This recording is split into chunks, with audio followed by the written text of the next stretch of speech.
Coffee provides antioxidants, chlorogenic acid, and documented health benefits for liver, heart, and brain function. For many people, coffee is a daily essential, consumed every morning and sometimes throughout the day. This frequency makes contamination concerns particularly relevant. Coffee ranks among the most heavily sprayed crops globally, and improper storage creates additional risks from mold toxins. Coffee cultivation uses intensive pesticides to combat coffee rust, berry borers, and other pests devastating to crops. Different origins show different pesticide patterns.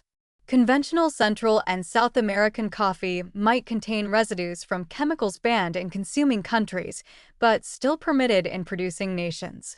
Regulatory gaps between countries create varying safety profiles. The roasting process affects pesticide residues, but doesn't eliminate them. High temperatures break down some pesticides, but not all. Different roasting levels, light, medium, dark, might show varying residue levels, though research on this remains incomplete. Assuming roasting makes coffee safe oversimplifies the contamination question. Mycotoxin contamination from mold presents an additional concern separate from pesticides. Ochratoxin A, produced by certain molds, can contaminate coffee beans during improper storage or transport. High humidity and inadequate drying create conditions for mold growth.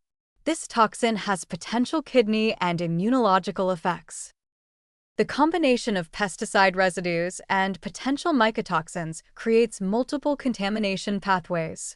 You might have organic coffee free from synthetic pesticides, but contaminated with mold toxins, or conventional coffee with low mycotoxins but high pesticide residues. Quality varies substantially across brands and origins. Certification standards provide some guidance. Organic certification eliminates synthetic pesticides. Fair trade certification addresses labor conditions and often correlates with better quality control. Rainforest Alliance certification includes environmental standards. Shade-grown coffee, produced under tree canopy rather than in full-sun plantations, often requires fewer pesticides due to more balanced ecosystems. Understanding these certifications helps in making sourcing decisions.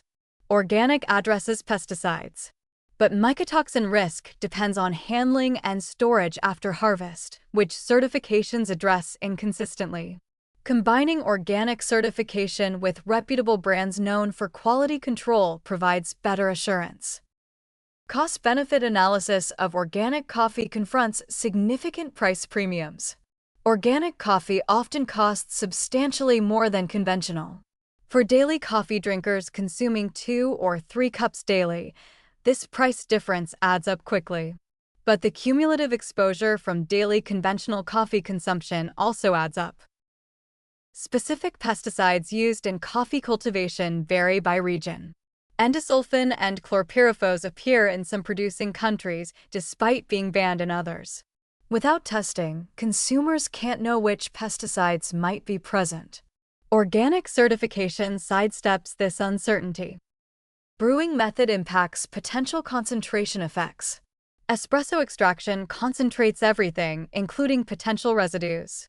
Drip coffee uses more water, potentially diluting contaminants.